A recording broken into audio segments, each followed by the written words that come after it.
Bom dia, valente do Senhor. Nosso texto hoje está em 1 Coríntios 1:10 e diz assim: Irmãos, em nome de nosso Senhor Jesus Cristo, suplico a todos vocês que concordem uns com os outros no que falam, para que não haja divisões entre vocês, e sim que todos estejam unidos num só pensamento e num só parecer.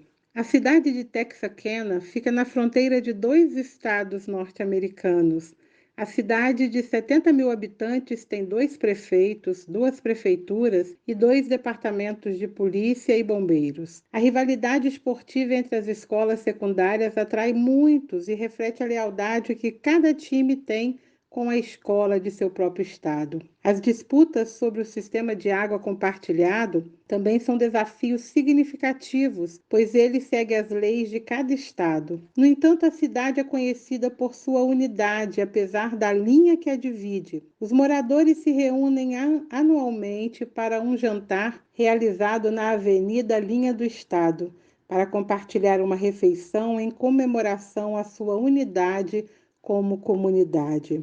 Paulo estava na cidade de Éfeso em meio a um poderoso avivamento, você vê isso lá em Atos 19, quando recebeu algumas visitas que vinham da cidade de Corinto e traziam notícias sobre a situação da igreja. A igreja de Corinto era relativamente nova, ela havia sido fundada pelo apóstolo durante a sua segunda viagem missionária. Contudo, apesar de sua pouca idade, a igreja era rica em conhecimento, em palavra, em experiências e em dons espirituais. O próprio Paulo reconhecia que não faltava nenhum dom à igreja, mas apesar disso, a igreja estava doente.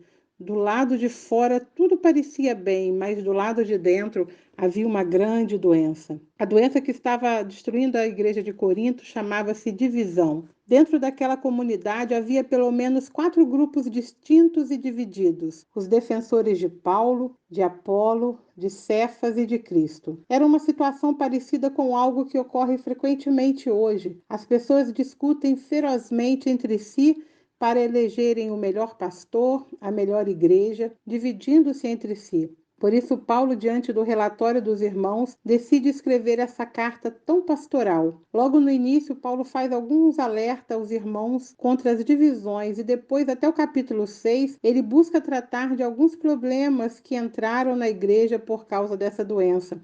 Leia Coríntios, querido, estudando, é muito edificante. Os cristãos de Corinto não tinham traçado uma linha na via principal, mas estavam divididos, brigavam porque eram leais àqueles que o ensinaram sobre Jesus. Paulo chamou todos eles à união. Falou para eles: estejam unidos em pensamentos e propósitos, lembrando-lhes que Cristo fora crucificado por eles, não os seus líderes espirituais. Em Efésios 4, de 4 a 6, Paulo diz assim: olha, há um só corpo e um só espírito, assim como a esperança para a qual vocês foram chamados é uma só. Há um só Senhor, uma só fé, um só batismo, um só Deus e Pai de todos, que é sobre todos, por meio de todos e em todos. Paulo, mais uma vez, faz um apelo à unidade. Ele mostra a unidade divina e a unidade cristã. Mas a unidade cristã não implica necessariamente em uniformidade, ação que só tem uma forma, falta de variedade. O ensino das Escrituras é que vivenciemos a unidade na diversidade e na pluralidade dos dons e chamados. Reconhecer a importância da diversidade nos leva a uma obra mais excelente. As nossas diferentes habilidades e capacidades cooperam para um melhor serviço. Elas somam e não dividem quando há unidade espiritual. Não é difícil perceber quando a obra do espírito ou da carne. Os resultados falam por si. Não há como dissimular. É a obra do Espírito que garante a unidade, são as obras da carne que geram divisão e partidarismo na igreja. Entenda que o fato de nos reunirmos regularmente não implica que estamos vivendo em unidade. Unidade não se fabrica ou se conquista a partir do nosso esforço. A unidade é uma condição sem a qual não há igreja. Ajude a fortalecer a unidade de sua igreja, querida. Não existe outro caminho. A boa saúde do corpo de Cristo passa pelo esforço intencional em praticar as verdades bíblicas e andar de modo digno da vocação que recebemos. Hoje agimos como a igreja de Corinto, não é?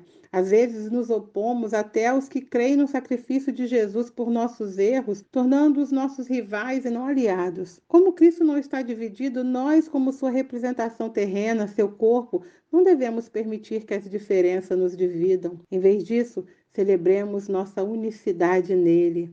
Vamos orar? Deus, nos ajude a manter o foco em Ti e em Teu sacrifício pelo Teu povo. Que eu chame outros à unidade como uma comunidade de fé, que sejamos agentes de transformação e não divisão no Teu reino, que possamos compartilhar do Teu amor e ser canal de vida. Amém. Pense nisso, querida, que Deus abençoe tremendamente a tua vida. Você é instrumento de paz, você é agente do amor de Deus nessa terra. Tenha um dia de vitórias.